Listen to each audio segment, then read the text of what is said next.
دل میں داخل ہونے کے شیطانی راستے۔ قلب کی مثال ایک قلعے کی سی ہے، اور شیطان اس دشمن کی طرح ہے جو قلعے میں داخل ہونا چاہتا ہے تاکہ اس پر قبضہ کر سکے اور اسے اپنی ملکیت بنا سکے۔ دشمن سے قلعے کی حفاظت کی صرف ایک صورت یہی ہے کہ ان دروازوں اور گزرگاہوں کی حفاظت کی جائے جن سے قلعے میں داخلہ ممکن ہے۔ جو شخص دروازوں ہی سے واقف نہیں، وہ ان کی حفاظت کیا کر سکے گا اور دشمن کو اندر آنے سے کیسے روک سکے گا؟ اس سے معلوم ہوا کہ قلب کو شیطانی وسوسوں سے بچانا واجب ہے، بلکہ ہر عاقل بالغ شخص پر فرض عین ہے، اور وہ چیز بھی واجب ہے جو فرض عین تک پہنچنے کا ذریعہ ہو، کیونکہ شیطان کو اس کے داخلے کے راستوں سے واقف ہوئے بغیر دل سے دور نہیں رکھا جا سکتا۔ اس لیے ان راستوں کی معرفت بھی ضروری ہے، اور وہ راستے حسی دروازے یا گزرگاہیں نہیں ہیں بلکہ بندے کے اوصاف ہیں۔ انہی اوصاف کو اپنے داخلے کا وسیلہ بناتا ہے، اور یہ اوصاف بہت زیادہ ہیں۔ ہم صرف چند ابواب کی طرف اشارہ کریں گے جن پر شیطانی لشکروں کی کثرت رہتی ہے۔ غضب اور شہوت۔ قلب کے دو بڑے دروازے ہیں، غضب اور شہوت۔ غصے سے عقل زائل ہو جاتی ہے، اور جب عقل کا لشکر کمزور پڑتا ہے تو شیطان کا لشکر حملہ کر دیتا ہے، اور جب انسان غضب کا شکار ہوتا ہے تو شیطان اس سے اس طرح کھیلتا ہے جس طرح بچہ گیند سے کھیلتا ہے۔ روایت ہے کہ ابلیس حضرت موسیٰ علیہ السلام سے ملا اور کہنے لگا، اے موسیٰ، اللہ تعالیٰ نے آپ کو منصب رسالت سے سرفراز کیا ہے اور آپ کو آپ سے ہم کلام ہونے کا شرف عطا کیا ہے۔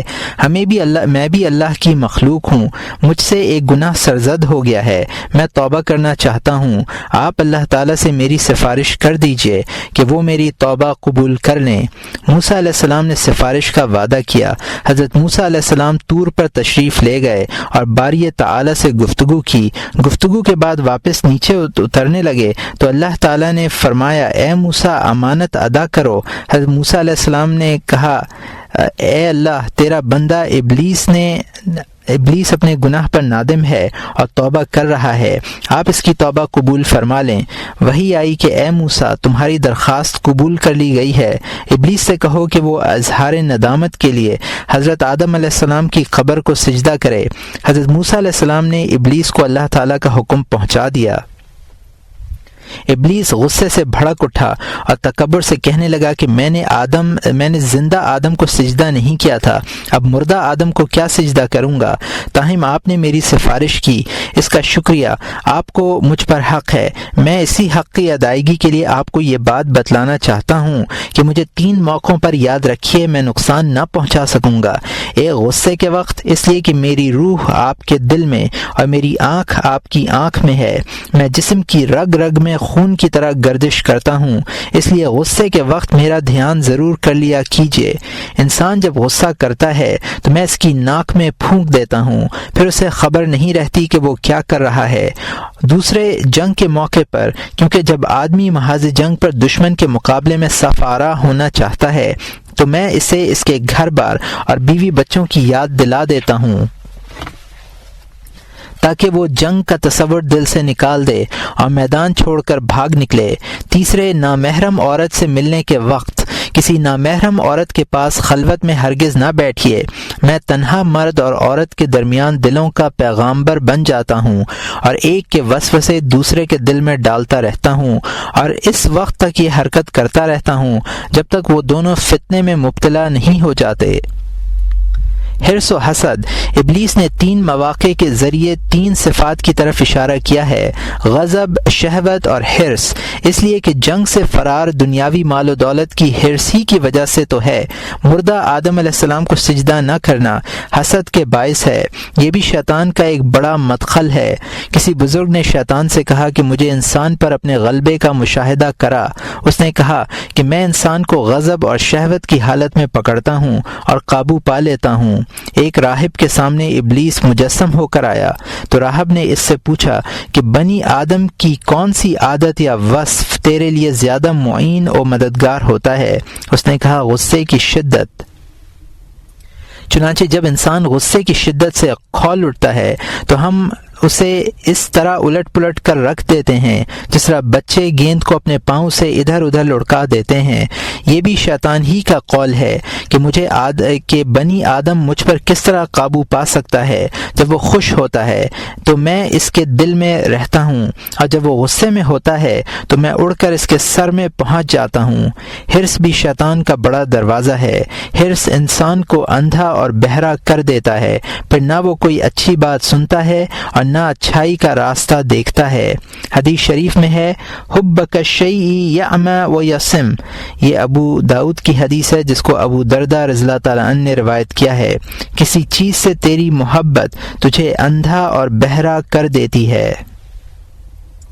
نور بصیرت ہی سے انسان شیطانی مداخل سے واقف ہو سکتا ہے۔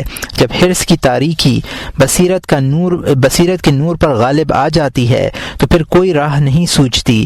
شیطان اس موقع سے پورا فائدہ اٹھاتا ہے اور ہر اس چیز کی خواہش اور حرص اس کے دل میں ڈال دیتا ہے جو اس کے لیے مضر اور مہلک ہو۔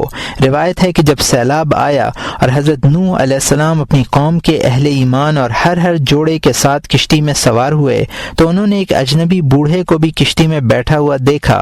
آپ نے اسے پوچھا تو کون ہے؟ اس نے کہا میں آپ کے رفیقوں کے دل لینے آیا ہوں، ان کے بدن آپ کے ساتھ رہیں گے اور دل میرے ساتھ ہوں گے۔ حضرت نوح علیہ السلام نے کہا اور دشمن خدا یہاں سے نکل، او دشمن خدا یہاں سے نکل، تیرے لیے یہاں کوئی جگہ نہیں ہے۔ اس نے کہا 5 باتیں ہیں جن سے میں لوگوں کو ہلاک کرتا ہوں، ان میں سے 3 میں بتلا دوں گا، 2 نہیں بتلاؤں گا۔ وہی آئی کہ اے نوح ان 3 باتوں کی تمہیں کوئی ضرورت نہیں ہے، جو وہ بتلانا چاہتا ہے اس سے 2 باتیں معلوم کرو جنہیں وہ چھپا رہا ہے۔ آپ نے اسے پوچھا وہ 2 باتیں کون سی ہیں؟ اس نے کہا حسد اور حسر، یہ 2 باتیں مجھے کبھی دھوکہ نہیں دیں گی اور لوگوں کو ہلاک کرنے میں کبھی خطا نہیں کریں گی۔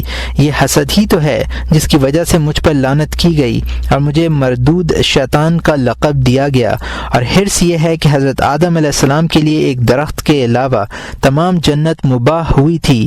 میں نے ان کے دل میں اس درخت کی حرص پیدا کی اور انہیں جنت سے نکلوایا۔ شکم سیری، پیٹ بھر کر کھانا بھی خواہ وہ حلال اور صاف ستھرا ہی کیوں نہ ہو، شیطان کے داخل ہونے کا بڑا راستہ ہے، اس لیے کہ شکم سیری سے شہوتوں کو تقویت ملتی ہے اور شہوتیں شیطان کے ہتھیار ہیں۔ روایت ہے کہ ابلیس حضرت یحییٰ ابن زکریا علیہ السلام کے سامنے آیا اور اس کے پاس پھندے تھے۔ آپ نے اسے پوچھا کہ یہ پھندے کیسے ہیں؟ اس نے جواب دیا کہ یہ شہوتوں کے پھندے ہیں، میں ابن آدم کو ان پھندوں میں پھنسا لیتا ہوں۔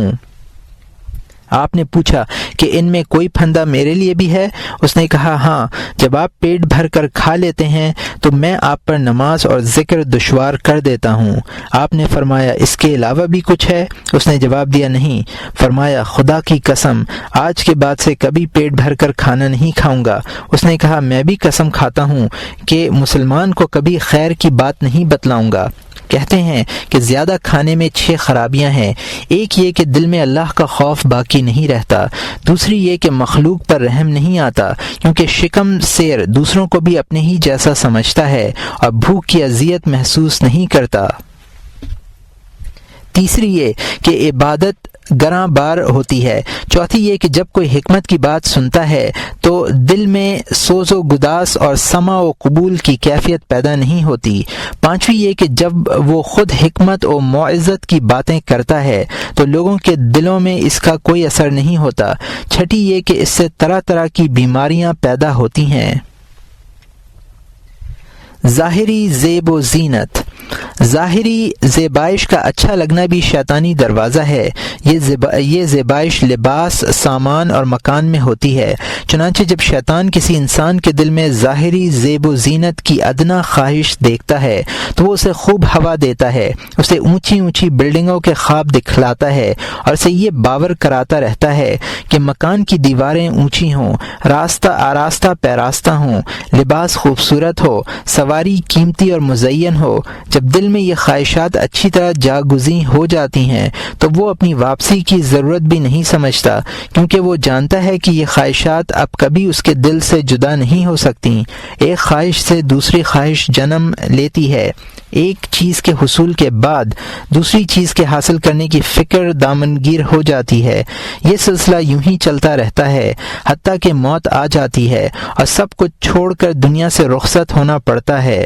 نفسانی خواہشات کا شیطانی راستہ ایمان کے لیے بھی خطرناک ہے۔ بعض اوقات آتش شوق اپنے پجاری کو کفر کے راستوں پر چلنے پر مجبور کر دیتی ہے۔ اللہ تعالی نفس کی خواہشوں سے ہماری حفاظت فرمائے۔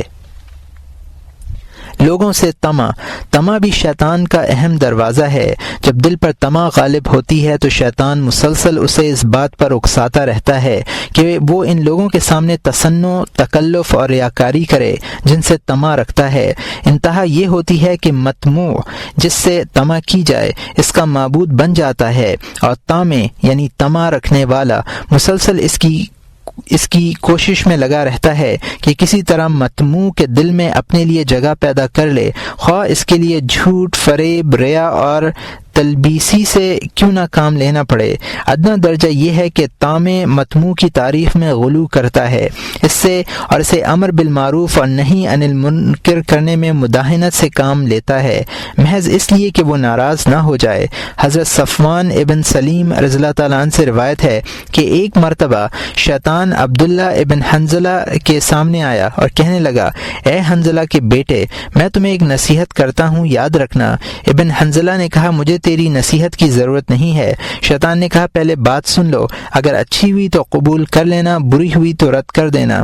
اے ابن حنظلہ، اللہ کے علاوہ کسی شخص سے ایسا سوال مت کر جس میں طمع پائی جاتی ہو، نیز غصے کے وقت اپنے اوپر قابو رکھنا، اس لیے کہ بندہ اپنے قابو میں نہیں رہتا تو میں اس پر قابو پا لیتا ہوں۔ عجلت اور عدم استقلال، یہ دونوں وصف بھی شیطانی مدخل ہیں۔ سرکار دو عالم صلی اللہ علیہ وسلم ارشاد فرماتے ہیں، العجلۃ من الشیطان والانات من اللہ۔ یہ ترمذی کی حدیث ہے جس کو سہل بن سعد رضی اللہ تعالیٰ عنہ نے روایت کیا ہے۔ جلد بازی شیطان کی طرف سے ہے اور توقف یعنی ٹھہر ٹھہر کر کام کرنا اللہ کی طرف سے ہے۔ باری تعالیٰ کا ارشاد ہے، خلق الانسان من عجل، پارہ نمبر 17 رکوع نمبر 3 آیت نمبر 37۔ انسان جلدی کے خمیر سے بنا ہوا ہے۔ وَكَانَ الْإِنسَانُ عَجُولًا، پارہ نمبر 15 رکوع نمبر 2 آیت نمبر 11۔ اور انسان کچھ طبعاً ہی جلد باز ہوتا ہے۔ رسول اکرم صلی اللہ علیہ وسلم سے فرمایا، وَلَا تَعْجَلْ بِالْقُرْآنِ مِنْ قَبْلِ أَنْ يُقْضَى إِلَيْكَ وَحْيُ، پارہ نمبر 16 رکوع نمبر 15 آیت نمبر 114۔ اور قرآن پڑھنے میں قبل اس کے کہ آپ پر اس کی پوری وحی نازل ہو چکے عجلت نہ کیا کیجیے۔ عجلت سے منع کرنے کی وجہ یہ ہے کہ کام علم اور تحقیق کے ساتھ ہونا چاہیے، اور تحقیق کے لیے تأمل و مہلت کی ضرورت ہے، جبکہ عجلت میں نہ تأمل ہو سکتا ہے نہ مہلت کی گنجائش ہے۔ جلد بازی کے وقت انسان پر شیطان اپنا شر اس طرح مسلط کر دیتا ہے کہ اسے خبر بھی نہیں ہوتی۔ روایت ہے کہ جب حضرت عیسیٰ علیہ السلام پیدا ہوئے تو تمام شیاطین اپنے آقا ابلیس کے پاس پہنچے اور کہنے لگے کہ آج روئے زمین کے تمام بت سر کے بل اوندھے نظر آئے۔ ابلیس نے کہا، یقیناً آج کوئی نئی بات پیش آئی ہے، تم یہاں ٹھہرو، میں زمین پر جا کر دیکھتا ہوں۔ ابلیس نے گھوم پھر کر دیکھا، کچھ نظر نہ آیا۔ ایک جگہ کچھ فرشتوں پر نظر پڑی، وہ ایک بچے کو گھیرے ہوئے تھے۔ ابلیس اپنے قوم کے پاس گیا اور انہیں بتلایا کہ آج رات ایک نبی پیدا ہوئے ہیں۔ اب تک دنیا میں جتنے حمل ٹھہرے مجھے ان کی خبر رہی اور میری ہی موجودگی میں وضع حمل ہوا، لیکن یہ عجیب بات ہے کہ مجھے نہ اس عورت کے حمل کی اطلاع ہوئی اور نہ وضع حمل کا پتہ چلا۔ اب بتوں کی پرستش سے تو مایوس ہو جاؤ، تاہم بندگان خدا کو جلدی کے اوقات میں بہکایا کرو۔ مال و دولت، درہم و دینار، مال و متاع، زمین جائیداد، یہ سب چیزیں بھی شیطان کے لیے بڑے دروازے کی حیثیت رکھتی ہیں۔ ضرورت سے زیادہ مال رکھنے والے شخص کا دل شیطان کا مستقر ہے، اور رزق کی ضروری مقدار رکھنے والا شخص فارغ القلب ہے۔ اگر کسی شخص کے پاس 100 دینار آ جائیں تو اس طرح کی خواہش اس کے دل میں پیدا ہو جاتی ہے۔ ان میں سب سے بڑی خواہش یہ ہوتی ہے کہ اسی طرح کے 100 دینار اور مل جائیں، اور یہ سلسلہ کبھی ختم نہیں ہوتا۔ جب اس کے پاس کچھ نہیں تھا تو اس کے دل میں نہ خواہش تھی، نہ ہوس تھی، نہ احتیاج تھی۔ 100 دینار کیا ملے وہ یہ سمجھ بیٹھا کہ میں مالدار بن گیا، حالانکہ وہ مزید 900 کا محتاج ہو گیا۔ 100 دینار ملنے سے یہ خیال آتا ہے کہ اگر 900 ہوتے تو ایک مکان خرید لیتے۔ مکان کے بعد خانہ داری کے لیے ساز و سامان کی ضرورت سامنے آتی ہے، لباس اور آرائش کے مسائل پیدا ہو جاتے ہیں، اور یہ سلسلہ دراز ہو جاتا ہے۔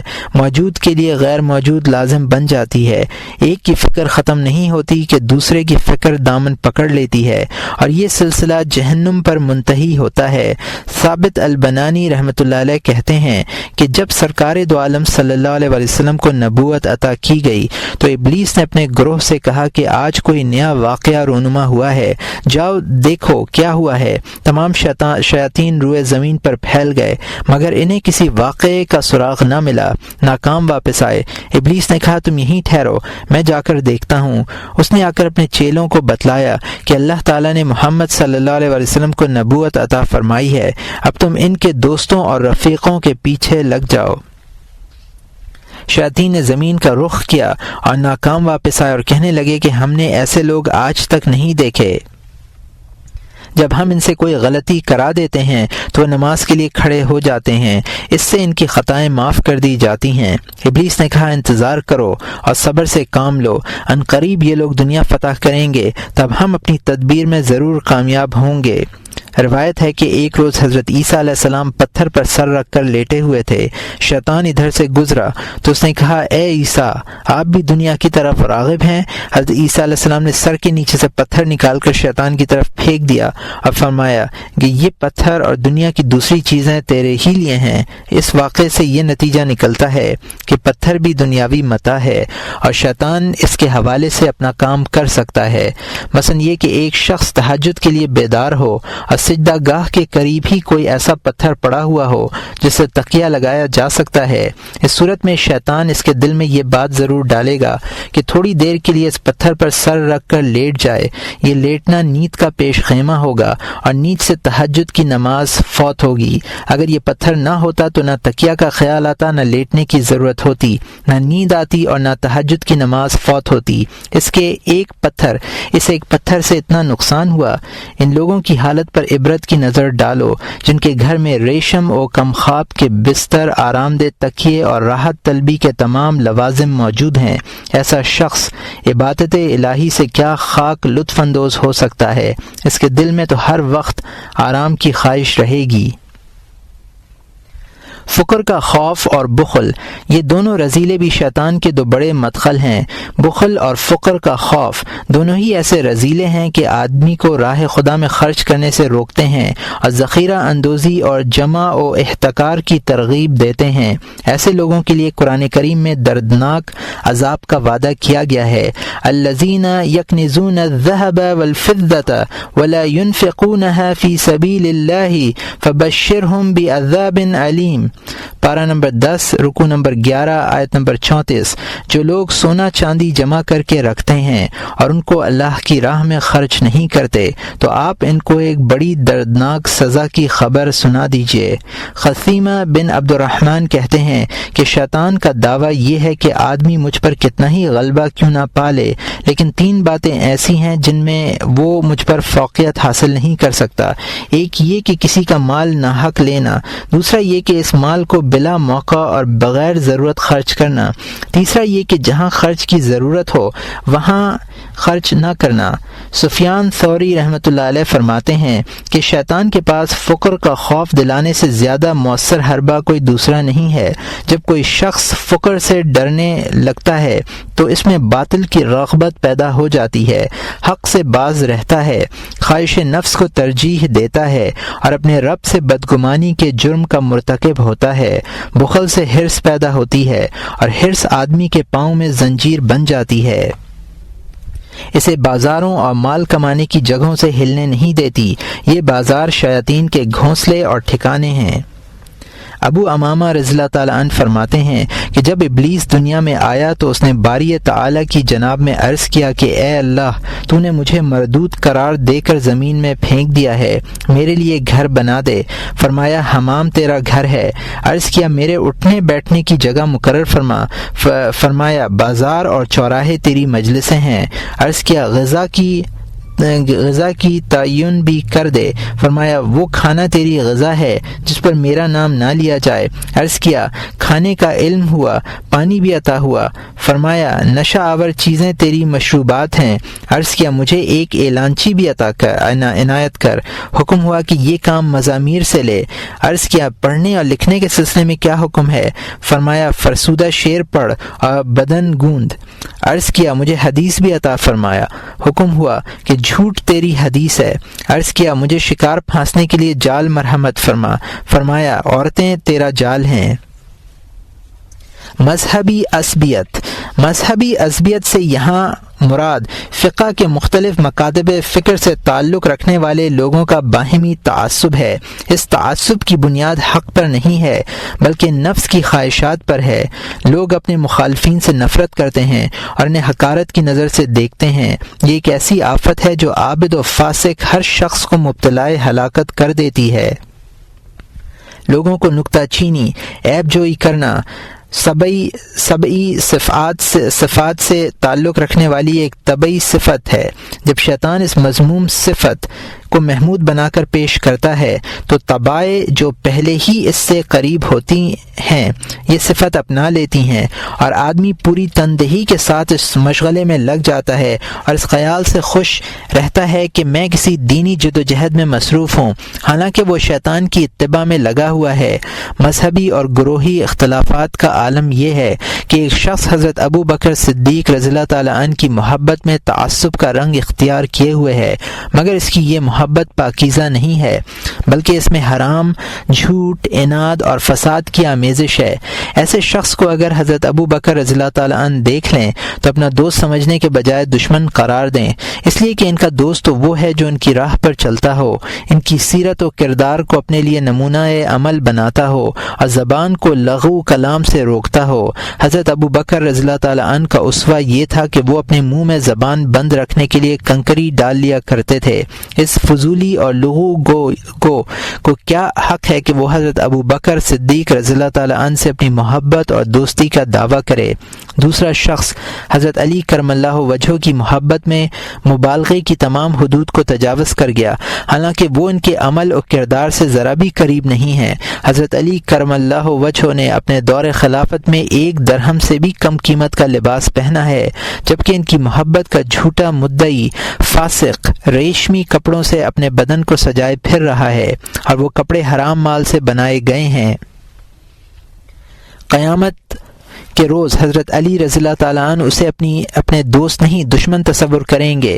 کیا کسی ایسے شخص کو اپنے دعوی دوستی میں سچا قرار دیا جا سکتا ہے جو اپنے دوست کے لختے جگر کو اپنے گھر لے جائے اور اسے خوب مارے پیٹے، اس کے بال نوچے اور بدن کو زخموں سے چھلنی کر دے، اس کے باوجود یہ دعویٰ کرتا رہے کہ میں اس بچے کے باپ کا مخلص دوست ہوں، مجھے اس سے بڑی محبت ہے؟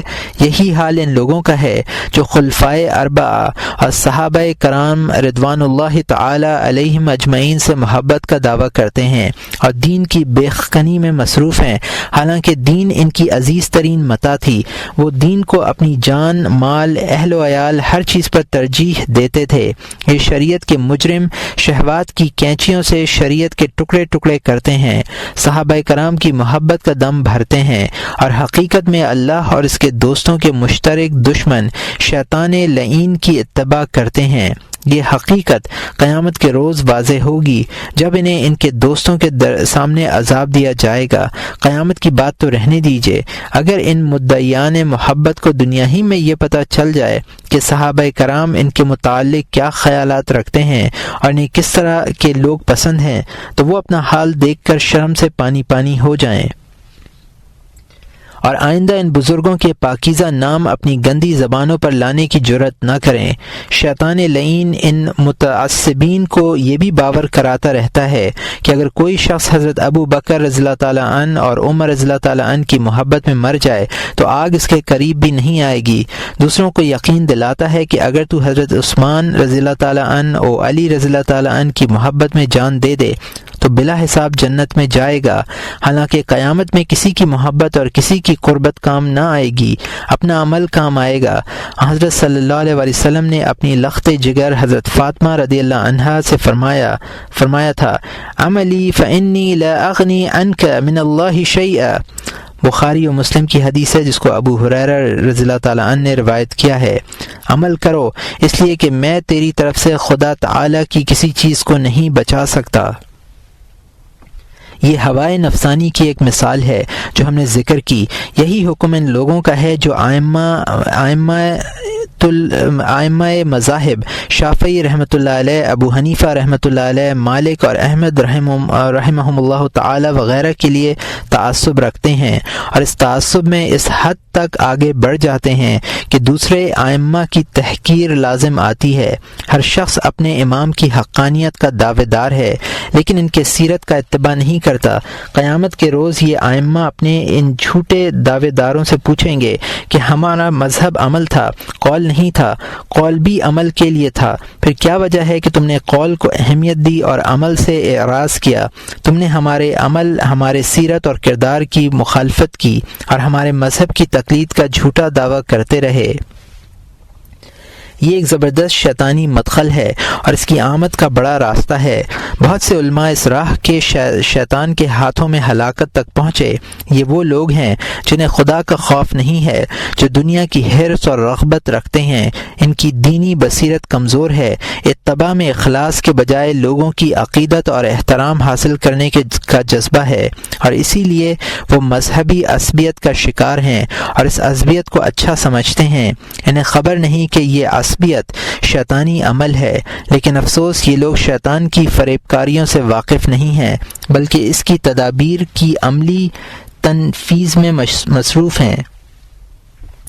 عام لوگ علماء کی تقلید کرنے لگے ہیں، دین کے اصول بھلا دیے گئے ہیں اور فقہی جزیات کے اختلاف کو اہمیت دی جانے لگی ہے۔ یہ علماء خود بھی تباہ ہوئے اور دوسروں کو بھی برباد کیا۔ اللہ تعالیٰ ان کی اور ہماری توبہ قبول فرمائے۔ حضرت حسن بصری رحمۃ اللہ علیہ نے شیطان کا یہ قول نقل کیا ہے کہ میں نے امت محمد صلی اللہ علیہ وسلم کے لیے معصیتوں کو سجا سنوار کر پیش کیا تو انہوں نے استغفار کے ذریعے میری کمر توڑ دی۔ اس کے بعد میں نے ایسے گناہ آراستہ کیے جن سے وہ اللہ سے استغفار نہیں کرتے۔ یہ گناہ خواہشات نفسانی ہیں۔ شیطان نے سچ کہا ہے، لوگوں کو ان امور میں یہ معلوم ہی نہیں ہوتا کہ وہ گناہ کی طرف جا رہے ہیں، اس لیے استغفار ہی کیا کریں گے۔ شیطان کا ایک بڑا ہیلہ یہ ہے کہ انسان اپنے فرائض بھول کر ان اختلافات میں پڑ جائے جو فقہی اور اعتقادی مسائل میں موجود ہیں۔ حضرت عبداللہ ابن مسعود رضی اللہ تعالیٰ عنہ فرماتے ہیں کہ کچھ لوگ اللہ تعالیٰ کا ذکر کرنے میں مصروف تھے کہ شیطان آیا۔ اس نے یہ ارادہ کیا کہ وہ لوگ مجلس سے اٹھ کر چلے جائیں اور ذکر کا سلسلہ منقطع ہو جائے، لیکن وہ اپنے اس ارادے کو عملی جامہ نہ پہنا سکا۔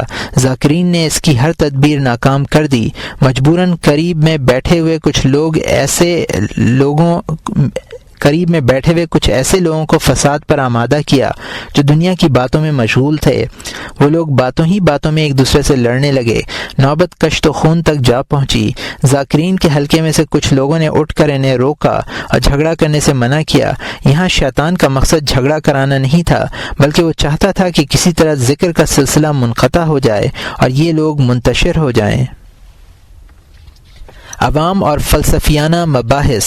شیطان کا ایک طریقہ یہ ہے کہ وہ عوام کو ان علوم پر اکساتا ہے جن پر انہیں تبحر ہوتا اور ان امور میں فکر کی دعوت دیتا ہے جن کے وہ متحمل نہیں ہوتے، مثلاً باری تعالیٰ کی ذات و صفات کا علم اور اس طرح کے دیگر مسائل جن کے ادراک سے ان کی ضعیف اور محدود عقلیں قاصر رہتی ہیں۔ اس صورت میں نہ انہیں اپنی عقلوں کا قصور نظر آتا ہے اور نہ کم علمی پر نظر جاتی ہے، وہ اصل دین میں ہی شک کرنے لگتے ہیں، اور باری تعالیٰ کے متعلق اس طرح کے خیالات ان کے ذہنوں میں پیدا ہو جاتے ہیں جن سے دائرہ اسلام سے نکل کر کفر اور بدعت کے دائرے میں چلے جاتے ہیں۔ انہیں معلوم بھی نہیں ہوتا اور ایمان کی متاع عزیز لٹ جاتی ہے، بلکہ وہ اس محرومی پر خوشی سے پھولے نہیں سماتے اور یہ سمجھتے ہیں کہ ہمارے قلب میں جو کچھ واقع ہوا ہے وہی اصل معرفت اور بصیرت ہے، اور یہ معرفت ہمیں اپنی ذہانت اور زیادتی عقل سے حاصل ہوئی ہے۔ ان بیچاروں کو یہ معلوم نہیں کہ سب سے زیادہ بے وقوف وہ شخص ہے جو اپنی عقل پر زیادہ اعتماد کرے، اور سب سے زیادہ عقل مند وہ ہے جو اپنی عقل کو متہم سمجھے اور علماء سے پوچھتا رہے۔ حضرت عائشہ رضی اللہ عنہ سرکار دو عالم صلی اللہ علیہ وسلم کا یہ ارشاد نقل کرتی ہیں کہ ان الشیطان یاتی احدکم فیقول من خلقک فیقول اللہ تبارک وتعالی فیقول فمن خلق اللہ فاذا وجد احدکم ذلك فلیقل آمنت باللہ ورسولہ فان ذلك یذهب ان۔ یہ احمد، بزار اور ابو یعلی اور بخاری اور مسلم کی حدیث ہے جس کو ابو ہریرہ رضی اللہ تعالی عنہ نے روایت کیا ہے۔ شیطان تم میں سے کسی کے پاس آ کر پوچھتا ہے تجھے کس نے پیدا کیا؟ وہ جواب دیتا ہے اللہ تبارک و تعالی نے۔ وہ پوچھتا ہے اللہ کو کس نے پیدا کیا؟ اگر تم میں سے کسی کو یہ حالت پیش آئے تو اسے کہنا چاہیے کہ میں اللہ اور اس کے رسول پر ایمان لایا۔ اس طرح کہنے سے وہ وسوسہ ختم ہو جائے گا۔ حضرت صلی اللہ علیہ وسلم نے اس کی اجازت نہیں دی کہ ان وسوسوں کے علاج پر علمی بحث کی جائے، اس لیے کہ وسوسے عوام کو ہوتے ہیں، عوام علماء کو نہیں۔ عوام کو چاہیے کہ وہ ایمان و اسلام کی تجدید کرتے ہوئے اپنی عبادت اور معیشت میں مشغول رہیں، علم کو علماء کے لیے چھوڑ دیں۔ عامی کے لیے زنا اور چوری اس سے بہتر ہے کہ علمی مباحث میں حصہ لے اور اللہ اور اس کے دین کے متعلق بے بنیاد باتیں کر کے کفر تک جا پہنچے۔ علم صحیح میں رسوخ کے بغیر کچھ کہنا ایسا ہی ہے جیسے کوئی تیراکی نہ جاننے کے باوجود اپنے آپ کو سمندر کی لہروں کی نظر کر دے۔ ظاہر ہے کہ اس کا انجام ہلاکت کے سوا اور کیا ہو سکتا ہے۔ عقائد اور مذاہب کے سلسلے میں شیطان کے فریب اتنے زیادہ ہیں کہ ان کا احاطہ نہیں کیا جا سکتا، اور جو کچھ اس ضمن میں عرض کیا گیا ہے وہ ان فریب کاریوں کا ایک نمونہ ہے۔ بدگمانی، شیطانی فریب کا ایک دروازہ مسلمانوں کے ساتھ بدگمانی رکھنا ہے۔ اللہ تعالیٰ فرماتے ہیں یا ایھا الذین آمنوا اجتنبوا کثیرا من الظن ان بعض الظن اثم، پارہ نمبر 26 رکوع نمبر 14 آیت نمبر 12۔ اے ایمان والو، بہت سے گمانوں سے بچا کرو کیونکہ بعض گمان گناہ ہوتے ہیں۔ جو شخص اپنے کسی مسلمان بھائی کے سلسلے میں بدگمانی کرے گا وہ شیطان کے فریب کا شکار ضرور ہوگا۔ شیطان اس کی بدگمانی کو ہوا دے گا اور اسے ترغیب دے گا کہ وہ اس شخص کی غیبت کرے یا اس کے حقوق ادا نہ کرے یا اس کی تعظیم میں سستی کرے اور اسے حقارت کی نظر سے دیکھے اور اپنے آپ کو اس سے بہتر سمجھے۔ یہ تمام صورتیں ہلاکت کی ہیں۔ یہی وجہ ہے کہ شریعت نے تہمتوں سے بچنے کا حکم دیا ہے۔ سرکار دو عالم صلی اللہ علیہ وسلم ارشاد فرماتے ہیں اتقوا موادع التہم، تہمت کی جگہوں سے بچو۔ حضرت صلی اللہ علیہ وسلم خود بھی تہمت سے احتراز فرماتے تھے، چنانچہ حضرت علی بن حسین ام المومنین حضرت صفیہ بنت حی بن اخطب سے روایت کرتے ہیں کہ سرکار دو عالم صلی اللہ علیہ وسلم مسجد میں معتکف تھے۔ میں ان کی خدمت میں حاضر ہوئی اور اتفاق سے حائضہ ہو گئی۔ جب شام ہوئی تو میں واپس چلی، میں بھی آپ کے ساتھ چلنے لگی۔ راستے میں دو انصاری مرد نظر آئے، انہوں نے سلام کیا اور ایک طرف کو ہو گئے۔ آپ نے انہیں آواز دی اور فرمایا کہ یہ صفیہ بنت حی ہیں۔ ان دونوں نے عرض کیا یا رسول اللہ، ہمیں تو آپ کے ساتھ خیر کا گمان ہے۔ آپ نے فرمایا تم صحیح کہتے ہو، مگر شیطان آدمی کی رگوں میں دوڑتا پھرتا ہے، مجھے یہ ڈر ہوا کہ وہ کہیں تمہیں بہکا نہ دے۔ غور کیجئے کہ حضرت صلی اللہ علیہ وسلم کو ان کے دین کی حفاظت اور آخرت کی بہتری کا کس قدر خیال تھا، نیز امت پر کس قدر شفقت فرمائی کہ انہیں تہمت سے بچنے کا طریقہ بتلایا، اور یہ بتلایا کہ اس عالم کو بھی اپنے احوال پر تساہل نہ کرنا چاہیے۔ جو تقوی اور اتباع شریعت میں مصروف ہو اسے یہ نہ سمجھنا چاہیے کہ لوگ مجھ سے بدگمانی نہیں کریں گے بلکہ اچھا ہی گمان رکھیں گے۔ آدمی کتنا ہی صاحب علم اور صاحب تقوی کیوں نہ ہو، لوگ اسے ایک نظر سے نہیں دیکھتے۔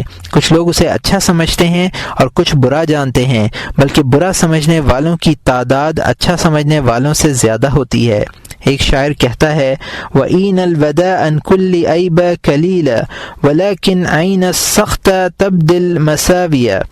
خوشی کی آنکھ ہر عیب کے لیے ایسی ہے جیسے رات ہر چیز کو ڈھانپ لیتی ہے، لیکن ناراضگی کی آنکھ سارے عیوب کھول کر رکھ دیتی ہے۔ بدگمانی اور بروں کی تہمت سے بچنا ضروری ہے۔ برے لوگوں سے بدگمانی ہی کی توقع رکھنی چاہیے۔ جب تم کسی شخص کو لوگوں سے بدگمانی اور ان کی عیب جوئی میں مصروف دیکھو تو سمجھ لو کہ وہ باطن کے خبث میں مبتلا ہے۔ بدگمانی اس کی خباثت کا عکس ہے۔ وہ ہر شخص کو اپنی ذات کے آئینے میں دیکھنا چاہتا ہے۔ مومن اپنے بھائی کے فعل کے لیے اعذار تلاش کر لیتا ہے۔ منافق کو عیب جوئی کے علاوہ کسی چیز کی توفیق نہیں ہوتی۔ مومن کا دل ہر شخص کی طرف سے صاف رہتا ہے۔ شیطان کے مداخل پر یہ ایک مختصر سی گفتگو تھی۔ یہ مداخل اتنے زیادہ ہیں کہ ان کا احاطہ کرنا مشکل ہے۔ ہمارے خیال میں جو کچھ لکھا گیا اور جتنے مداخل کا تذکرہ ہوا اس پر باقی مداخل کو قیاس کیا جا سکتا ہے۔ آدمی کے اندر جتنے بھی مذموم اوصاف ہیں ان میں سے ہر وصف شیطان کا ہتھیار اور اس کے دروازوں میں سے ایک دروازہ ہے۔ شیطان سے بچنے کا راستہ۔ یہاں یہ سوال کیا جا سکتا ہے کہ شیطان کا علاج کیا ہے؟ کیا اس سے بچنے کے لیے اللہ کا ذکر اور یہ کہنا کافی ہے لا حول ولا قوت الا باللہ؟ جاننا چاہیے کہ قلب کا علاج صرف اسی صورت سے ممکن ہے کہ ان تمام دروازوں کو بند کر دیا جائے جن کے ذریعے شیطان قلب کے اندر داخل ہو کر اسے آلودہ کرتا ہے، یعنی دل کو تمام مذموم صفات سے پاک و صاف کر دیا جائے۔ مذموم اوصاف سے قلب کی تطہیر ایک طویل موضوع ہے۔ احیاء علوم دین کی 3 جلد کا مقصد ہی یہ ہے کہ ہم ان مہلک صفات کا علاج بتلائیں، لیکن کیونکہ ہر صفت ایک مستقل باب کی محتاج ہے جیسا کہ آئندہ صفحات میں آپ دیکھیں گے، اس لیے یہاں صرف اتنا بیان کیے دیتے ہیں کہ اگر قلب ان مذموم اوصاف کے اصول سے پاک ہو جائے تو پھر شیطان کو دل کے اندر قدم جمانے کا موقع نہیں ملتا۔ زیادہ سے زیادہ وہ اتنا کر سکتا ہے کہ آئے اور گزر جائے۔ اللہ کا ذکر اس کی راہ میں رکاوٹ بن جاتا ہے۔ اللہ کا ذکر دل پر اسی وقت اثر انداز ہوتا ہے جب وہ تقوی کے نور سے منور اور مذموم اوصاف کی آلودگی سے پاک ہو۔ اگر ایسا نہ ہو تو ذکر محض قلب کا وارد یا خیال سمجھا جائے گا، اسے دل پر اقتدار حاصل نہیں ہوتا۔ اس لیے تقوی سے خالی اور تزکیہ سے محروم دل کا ذکر شیطان کے اقتدار کے لیے رکاوٹ نہیں بنتا، وہ بہت آسانی کے ساتھ دل کی بساط پر اپنا قبضہ جما لیتا ہے۔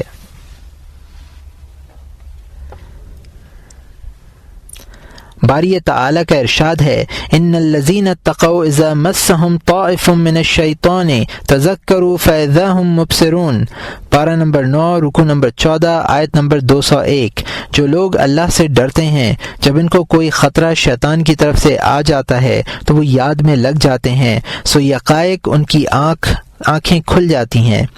اس آیت میں متقی کی تخصیص کی گئی ہے۔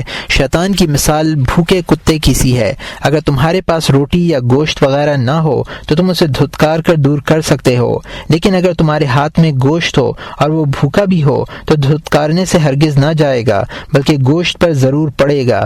شیطان اس دل سے محض ایک ڈانٹ سن کر بھاگ جاتا ہے جہاں اس کی غذا کا سامان نہیں ہوتا، لیکن جن دلوں میں اس کی غذا موجود ہوتی ہے وہ ان پر حملہ ضرور کرتا ہے۔ زبان سے جھڑکنا اس کے لیے کافی نہیں ہوتا۔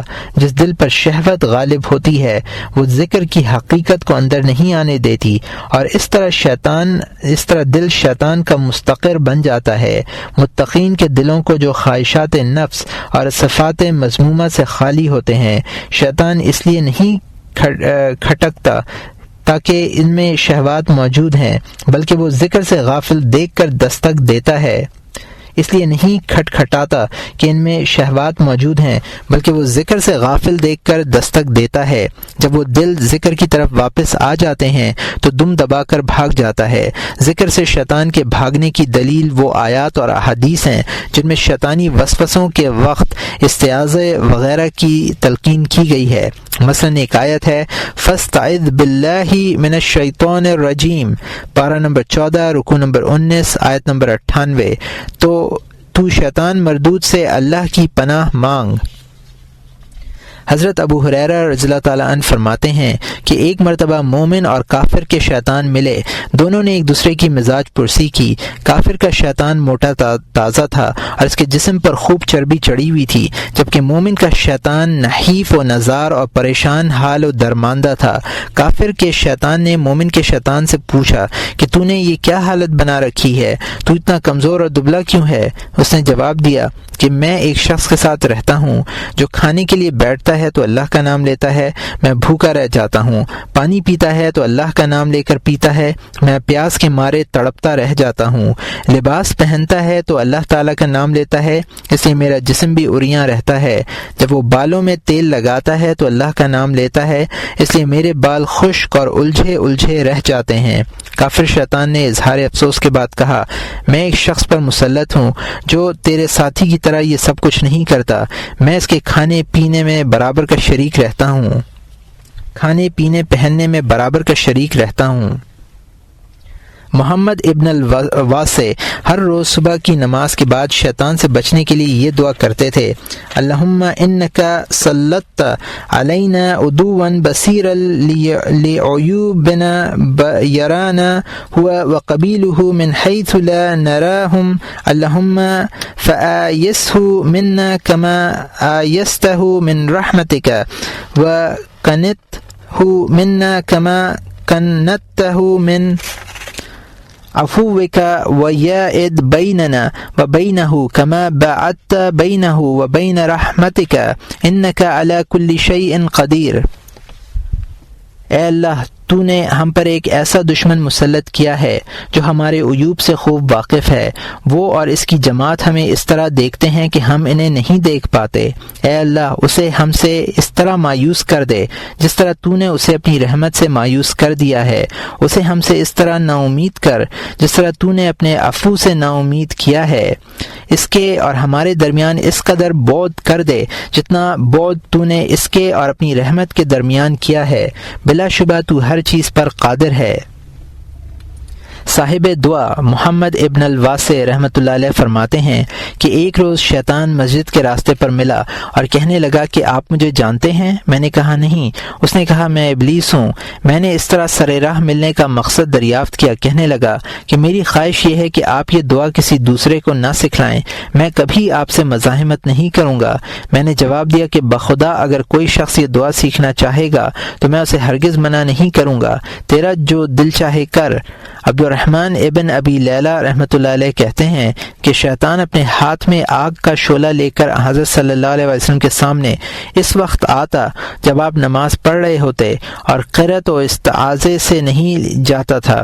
ایک روز حضرت جبرائیل علیہ السلام آئے اور عرض کیا آپ یہ دعا پڑھا کریں، اعوذ بکلمات اللہ التامات التی لا یجاوزہن بر ولا فاجر من شر ما یلج فی الارض وما یخرج منها وما ينزل من السماء وما يعرج فيها ومن فتن اللیل والنہار ومن طوارق اللیل والنہار الا طارق یطرق بخیر یا رحمان۔ میں پناہ چاہتا ہوں اللہ کے ان پورے کلمات کے واسطے سے جن سے کوئی نیک و بد تجاوز نہیں کرتا، اس چیز کے شر سے جو زمین میں داخل ہوتی ہے اور اس سے نکلتی ہے، اور جو آسمان سے اترتی ہے اور جو اوپر چڑھتی ہے، اور شب و روز کے فتنوں سے اور دن و رات کے حوادث سے، مگر اس حادثے کے استثناء کے ساتھ جو خیر کے ساتھ آئے، اے رحمان۔ اور یہاں مترجم نے حاشیہ میں لکھا ہے کہ یہ روایت ابن ابی الدنیا نے مقائد الشیطان میں اور مالک نے موطا میں یحییٰ ابن سعید سے مرسلا نقل کی ہے، اور ابن عبد البر نے اسے ابن مسعود رضی اللہ تعالی عنہ سے موصولا نقل کی ہے۔ اور یہاں مترجم کا حاشیہ ختم ہوتا ہے۔ ایک روایت میں ہے کہ حضرت صلی اللہ علیہ وسلم نے ارشاد فرمایا، لقد آتانی الشیطان فنازعنی ثم نازعنی فخذت بحلقه فوالذی بعثنی بالحق ما ارسلته حتى وجدت برد ماء لسانه على يدي ولولا دعوة اخی سلیمان علیہ السلام لصبح طریحا فی المسجد۔ یہ نسائی کی حدیث ہے جس کو عائشہ رضی اللہ عنہا نے روایت کیا ہے۔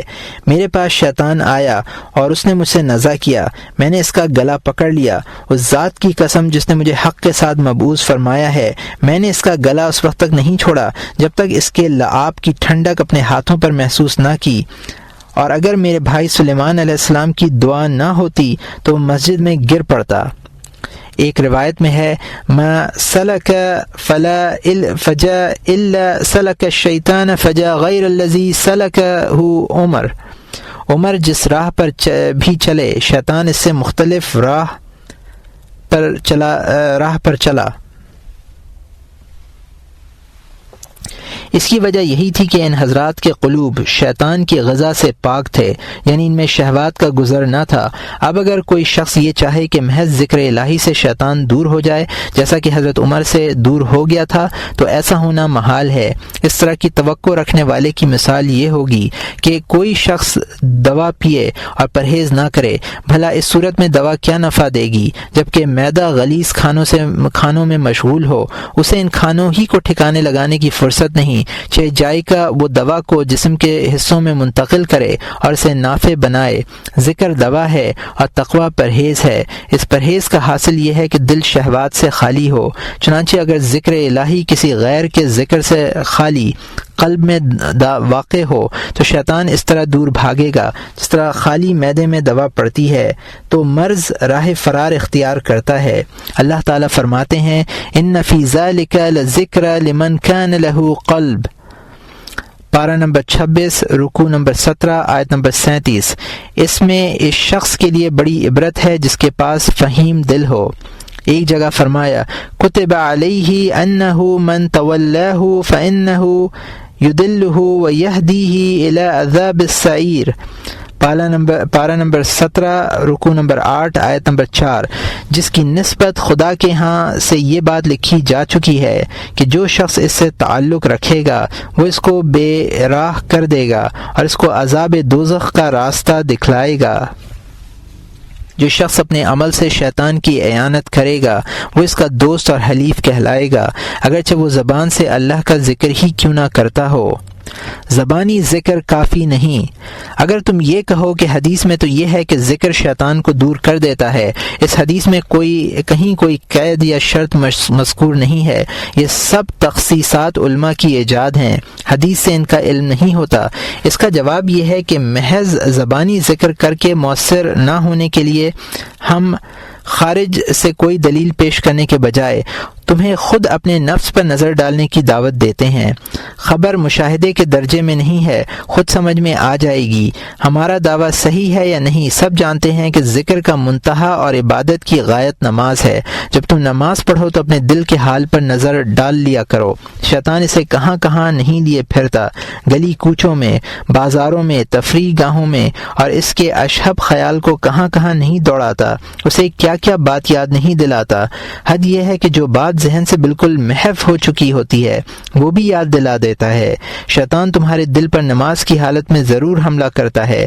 نماز ہی پر باقی اذکار اور عبادات کو قیاس کیا جا سکتا ہے۔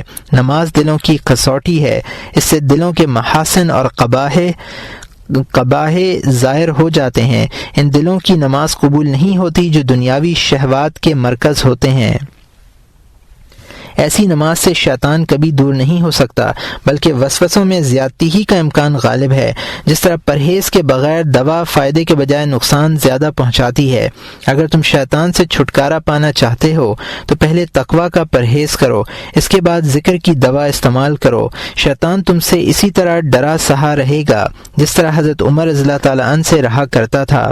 وہاب بن منبہ کہتے ہیں کہ اللہ سے ڈرو اور شیطان کو ظاہر میں برا مت کہو، باطن باطن میں تم اس کے دوست ہو، یعنی اس کی اطاعت کرنے والے ہو۔ ایک بزرگ نے فرمایا، تعجب ہے ان لوگوں پر جو محسن کی اس کے احسان کی معرفت کے باوجود نافرمانی کریں، اور ملعون کی اس کی سرکشی کے علم کے باوجود اطاعت کریں۔ جس طرح تم دعا کرتے ہو اور قبول نہیں ہوتی، حالانکہ اللہ تعالیٰ کا ارشاد ہے ادعونی استجب لکم، اس طرح تمہارے ذکر سے شیطان دور نہیں ہوتا، کیونکہ وہاں دعا کی شرائط مفقود تھیں اور یہاں ذکر کی شرائط مفقود ہیں۔ حضرت ابراہیم ابن ادہم رحمۃ اللہ علیہ سے کسی نے یہی سوال کیا کہ ہماری دعا قبول کیوں نہیں ہوتی جبکہ اللہ تعالیٰ نے اس کا وعدہ کیا ہے؟ فرمایا، اس کی وجہ یہ ہے کہ تمہارے دل مردہ ہیں۔ انہوں نے سوال کیا کہ دلوں کو کس چیز نے مردہ کیا ہے؟ فرمایا، تمہاری 8 خصلتوں نے۔ ایک یہ کہ تمہیں اللہ کے حق کی معرفت حاصل ہوئی لیکن تم نے یہ حق ادا نہیں کیا۔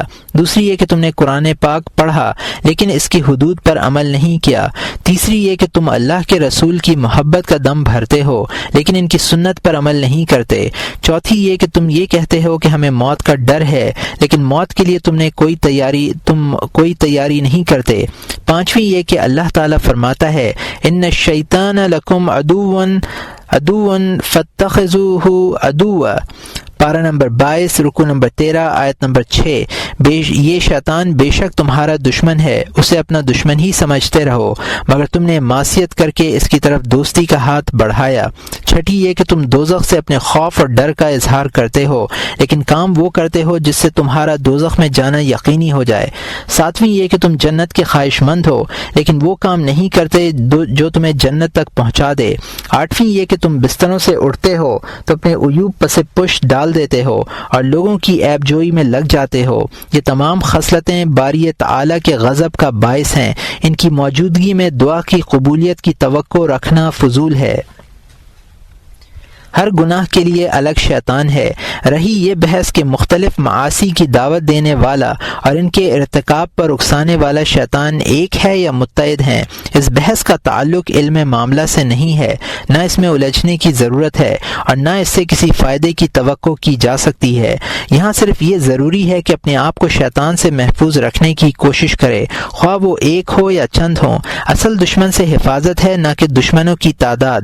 تاہم اخبار و روایات اور نور بصیرت کی مدد سے جو کچھ ہم نے سمجھا وہ یہ ہے کہ ہر معصیت کے لیے ایک شیطان مخصوص ہے، اس کے ذمے صرف یہی کام ہے کہ وہ اس مخصوص گناہ کی طرف لوگوں کو بلاتا رہے۔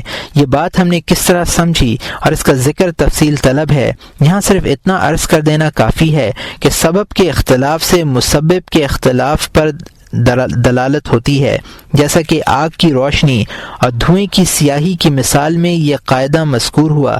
اخبار کی دلالت یہ ہے کہ حضرت مجاہد رحمۃ اللہ علیہ نے فرمایا کہ ابلیس کے 5 لڑکے ہیں، ان میں سے ہر ایک کو مخصوص کام سپرد کیا گیا ہے۔ ایک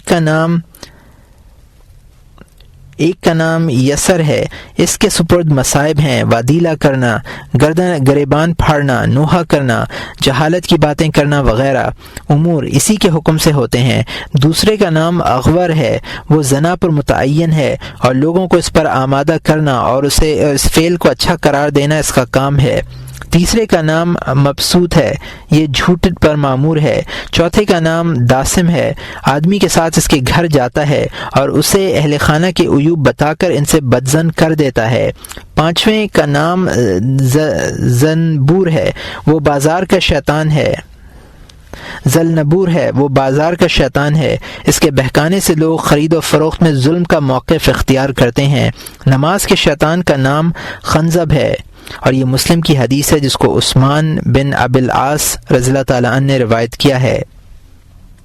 وضو کے شیطان کا نام ولہان ہے اور یہ ترمذی کی حدیث ہے۔ شیاطین کی تعدد پر بہت سی روایتیں دلالت کرتی ہیں۔ جس طرح شیاطین فوج در فوج ہیں اسی طرح فرشتے بھی لاتعداد ہیں۔ ہم نے کتاب الشکر میں ملائکہ کی کثرت اور ان میں سے ہر ایک کی مخصوص عمل کے ساتھ وابستگی کے راز پر روشنی ڈالی ہے۔ حضرت ابو امامہ رضی اللہ تعالیٰ عنہ حضرت صلی اللہ علیہ وسلم کا یہ ارشاد گرامی نقل کرتے ہیں، وَكُلَّ بِالْمُؤْمِنِ 127 مَلَكَ يَدْبُونَ عنه ما لم يقدر عليه من ذلك للبصر 7 إملاك يذبون عنه كما يذب الذباب من قصعة العسل في اليوم السائف وما لو بدا لكم لم لرأيتموه على كل سهل وجبل كل باسط يديه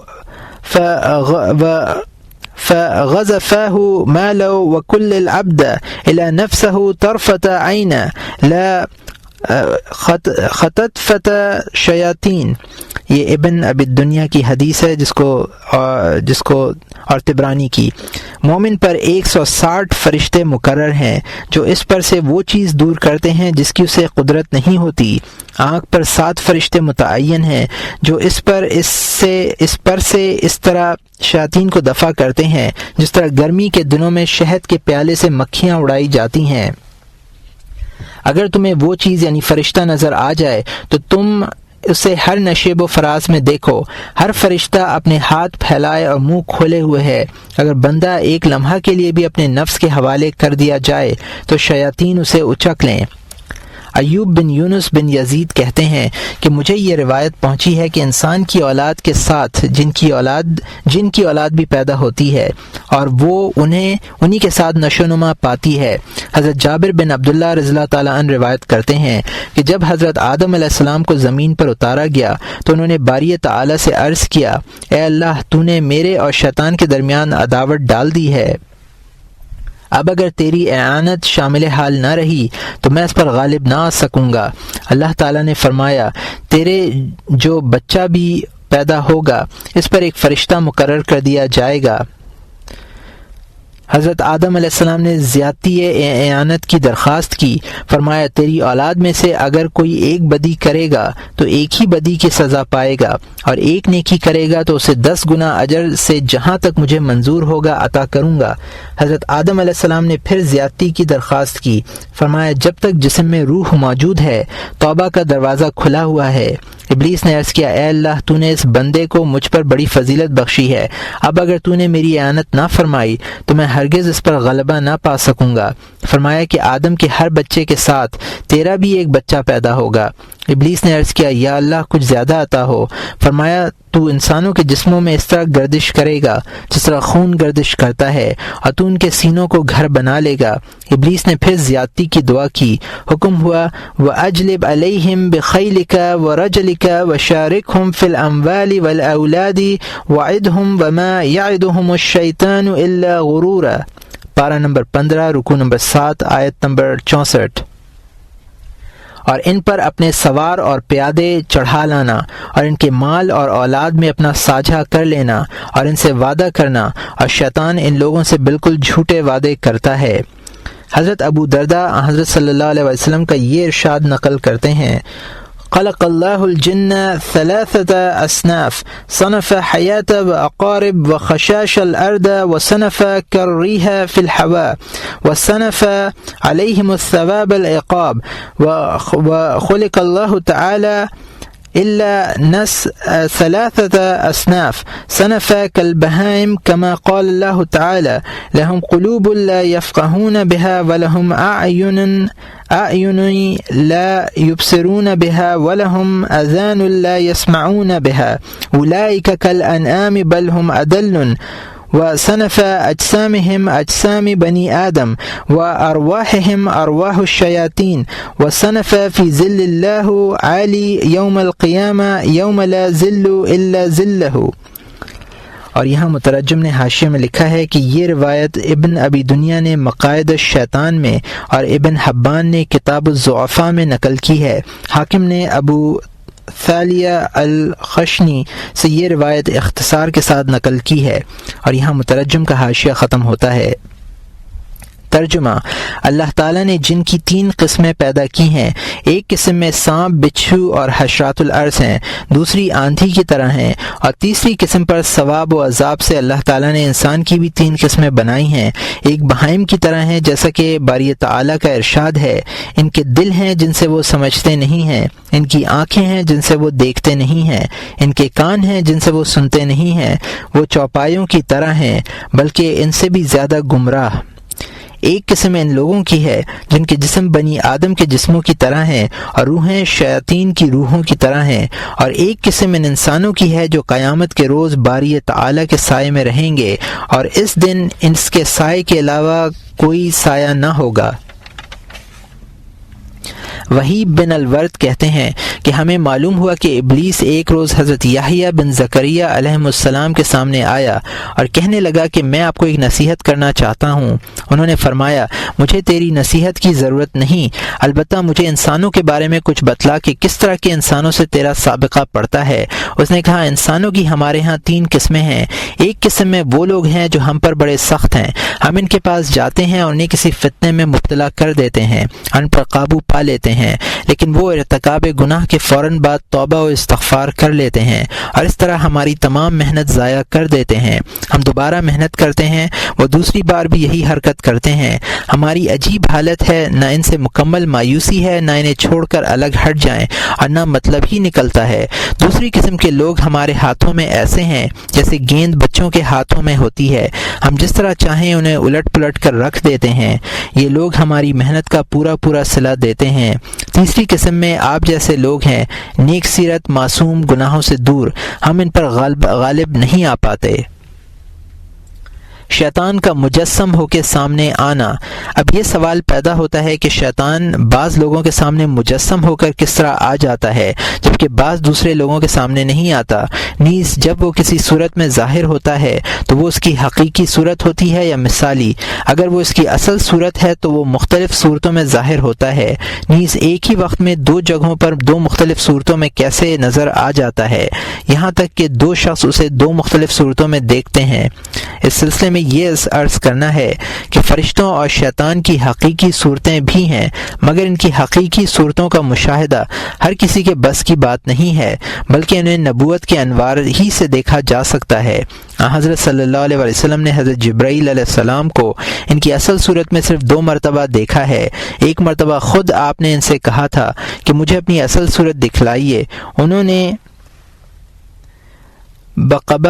بقی میں اس کا وعدہ کیا اور جبل حرا پر اپنی اصل صورت میں نمودار ہوئے تو مغرب سے مشرق تک کا تمام افق ان کے وجود سے گھر گیا۔ دوسری مرتبہ معراج کی رات میں سدرۃ المنتہا پر اپنی اصلی صورت میں ظاہر ہوئے اور آپ نے انہیں دیکھا۔ اور یہاں مترجم نے حاشیے میں لکھا ہے کہ یہ بخاری و مسلم میں حضرت عائشہ رضی اللہ عنہا سے روایت ہے، اور یہاں مترجم کا حاشیہ ختم ہوتا ہے۔ عام طور پر حضرت صلی اللہ علیہ وسلم نے انہیں آدمی کی صورت میں دیکھا ہے، اور یہاں مترجم نے حاشیے میں لکھا ہے حوالہ سابق، یعنی بخاری و مسلم میں حضرت عائشہ رضی اللہ تعالیٰ عنہ کی حدیث، اور یہاں مترجم کا حاشیہ ختم ہوتا ہے۔ حضرت جبرائیل علیہ السلام کو اکثر وحی قلبی رضی اللہ تعالیٰ عنہ کی صورت میں آیا کرتے تھے، اور یہاں مترجم نے حاشیے میں لکھا ہے کہ بخاری اور مسلم میں حضرت اسامہ بن زید کی حدیث روایت کرتے ہیں کہ جبرائیل علیہ السلام سرکار دو عالم صلی اللہ علیہ وسلم کی خدمت میں حاضر ہوئے اور بات چیت کرنے لگے۔ جب وہ اٹھ کر چلے گئے تو آپ نے ام سلمہ سے پوچھا یہ کون تھے؟ انہوں نے عرض کیا وحی قلبی رضی اللہ تعالیٰ عنہ، اور یہاں مترجم کا حاشیہ ختم ہوتا ہے۔ یہ خوبصورت اور وجیح شخص تھے۔ اکثر اہل دل کا مکاشفہ اس طرح ہوتا ہے کہ اس کی صورت اصلی کی مثال ان کے سامنے آ جاتی ہے، چنانچہ شیطان بیداری کی حالت میں ان کے سامنے آتا ہے اور اسے دیکھتے بھی ہیں اور اپنے کانوں سے اس کی آواز بھی سنتے ہیں۔ یہ مثالی صورت اس کی حقیقی صورت کے قائم مقام ہو جاتی ہے۔ اکثر صلحاء کو یہ صورت خواب میں پیش آتی ہے۔ صاحب کشف وہ ہے کہ حواس کی مشغولیت اس کے مکاشفے کی راہ میں مانے نہ ہو، یعنی جو بات لوگوں کو خواب میں معلوم ہو وہ انہیں بیداری میں نظر آ جائے، جیسا کہ حضرت عمر بن عبدالعزیز رضی اللہ تعالیٰ عنہ سے مروی ہے کہ ایک شخص نے باری تعالیٰ سے دعا کی کہ مجھے انسان کے قلب میں وہ جگہ دکھلا دی جائے جہاں شیطان رہتا ہے۔ اس نے خواب میں انسان کے جسم کو بلوری شیشے کے مانند دیکھا جس میں اندر کی چیز باہر نظر آ جاتی ہے۔ اور شیطان کو ایک مینڈک کی صورت میں بائیں شانے پر مونڈھے اور کان کے درمیان بیٹھے ہوئے دیکھا۔ اس کی ایک پتلی اور لمبی سونڈ تھی جس سے وہ آدمی کے قلب میں ڈالے ہوئے تھا اور اس کے ذریعے وسوسے پیدا کر رہا تھا۔ جب وہ آدمی اللہ کا ذکر کرتا تو شیطان اپنا سونڈ ہٹا لیتا۔ کبھی اس طرح کا مشاہدہ بیداری کی حالت میں ہو جاتا ہے۔ چنانچہ بعض اہل کشف نے شیطان کو کتے کی صورت میں دیکھا جو مردار پر پڑا ہوا ہے اور لوگوں کو بھی اس کی دعوت دے رہا ہے۔ مردار دنیا کی تمثیل ہے۔ اس طرح کا مشاہدہ صورت اصلی کے قائم مقام ہے۔ یہ بات بھی بیان کی جا چکی ہے کہ قلب کے دو طرف ہیں، ایک طرف عالم ملکوت کے مقابل ہوتا ہے اور یہ وحی، الہام اور غیبی اشارات کا مدخل ہے، اور دوسرا طرف عالم ظاہری کے مقابل ہے، لیکن کیونکہ دونوں طرف ایک دوسرے سے متصل ہیں اس لیے عالم ملکوت کی جانب والے حصے کا اثر عالم ظاہر والی جانب میں جھلکتا ہے۔ عالم ظاہر والی جانب سے جو شے نظر آتی ہے وہ اس کی صورت متخیلہ ہوتی ہے، کیونکہ تمام عالم ظاہر متخیلات میں سے ہے، اور تخیلات میں یہ بات ممکن ہے کہ جو صورت آدمی کے دل میں اس کے خیالی حس کے ذریعے آئے وہ اس کی اصل سیرت کے مطابق نہ ہو۔ چنانچہ ایک شخص ظاہر میں خوبصورت نظر آتا ہے، مگر یہ ضروری نہیں کہ اس کے ظاہر کی خوبصورتی باطن کی خوبصورتی کے مطابق ہو، وہ بد باطن بھی ہو سکتا ہے۔ عالم ظاہر تمام تر تلبیس ہی تلبیس ہے، لیکن وہ صورت جو خیال میں عالم ملکوت کی چمک سے ظاہر ہوتی ہے اصل صفت کے تابع اور اس کے عین مطابق ہوتی ہے۔ چنانچہ جو شے باطن میں بری ہوگی وہ ظاہر میں بھی بری ہی نظر آئے گی۔ چنانچہ شیطان کتے، مینڈک اور خنزیر کی شکل میں نظر آتا ہے، جبکہ فرشتے اچھی شکلوں میں نظر آتے ہیں۔ یہ صورت معانی کا عنوان اور ان کے باطن کی سچی تصویر ہوتی ہے۔ یہی وجہ ہے کہ خواب میں کتے اور بندر کی صورت میں کسی شخص کا نظر آنا اس کے خبث پر دلالت کرتا ہے، اور بکری کی صورت میں نظر آنا اس کے سلیم الطبع ہونے کی دلیل ہے۔ خوابوں کی تعبیر کا یہی حال ہے۔ یہ امر بھی قلب کے اسرار سے متعلق ہے۔ علم معاملہ میں اس کا ذکر کرنا مناسب نہیں ہے۔ یہاں اس موضوع کو چھیڑنے کا واحد مقصد یہ ہے کہ اس بات کا یقین کر لیا جائے کہ شیطان اور فرشتے اہل دل پر کبھی تمثیل اور حکایت کے طور پر منکشف ہوتے ہیں جیسا کہ نیند کی حالت میں، اور کبھی بطریق حقیقت کے۔ اکثر ایسا ہی ہوتا ہے کہ کوئی ایسی تمثیلی صورت نظر آتی ہے جو باطن کے مشابہ ہو، اگرچہ وہ صورت مثالی ہوتی ہے مگر آنکھ سے اس کا مشاہدہ حقیقی ہوتا ہے، تاہم اسے اہل کشفی دیکھ سکتے ہیں، اس کے آس پاس کے لوگ نہیں دیکھ سکتے۔ جس طرح خواب سونے والا دیکھ سکتا ہے، قریب بیٹھے ہوئے لوگ نہیں دیکھ سکتے۔